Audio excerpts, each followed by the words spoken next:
வணக்கம் மக்களே. India versus England 4th test தான் நடக்குது. டாஸ் அடித்த இங்கிலாந்து மேட்ச் அடிக்க பவுலிங்கை சூஸ் பண்ண நம்ம ஓப்பனர்ஸ் ராகுலும் ஜெய்ஸ்வாலும் விக்கெட்டே விடாமல் ஆட அப்பப்போ பவுண்டரியாக தேட 50 அடிக்க போகிறப்ப ராகுல் அவுட்டு.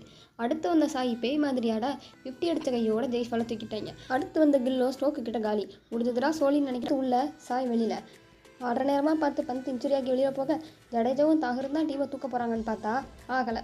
தாகூர் ஒரு 40 போட காலி.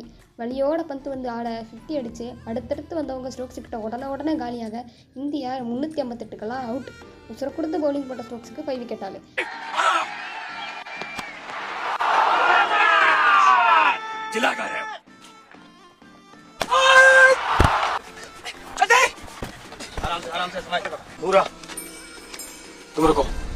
இந்த டார்கெட் எதிர்த்து பேட்டிங் ஆட வந்த இங்கிலாந்து பேட்ஸ்மேன்ஸ் 100க்கு. இங்கிலாந்து ஓப்பனர்ஸ் 2 பேர் நம்ம ஆளுங்களை பொழந்து போட்டு ஆட நம்ம ஆளுங்க விக்கெட்டை தேட ஒரு ஃபோரா அடித்து 2 பேர் 50 போனால் போகுதுன்னு சொல்லி கிராவலி ஒரு 80க்கு அவுட் ஆக அடுத்து வந்த பவுப்பு நான் வட்டி என்ன சும்மா ஆகும்னு சொல்லி ஒரு 50 போட செஞ்சுரி அடிக்காமல் டக் அவுட். ரூட் வந்து ஒரு 30 பால் கட்டையை போட கடைசியில் ரூட்டே ஃபார்முக்கு வந்து ஒரு செஞ்சுரியை போட பக்கத்தில் ஸ்ட்ரோக்ஸ் கம்பெனியை போட டீம் எங்கேயோ போய்கிட்டு யார் விட்ட சாபமோ தெரியல. ஸ்ட்ரோக்ஸ் இன்ஜுரி ஆகி போக ரூட் 150க்கு காலி.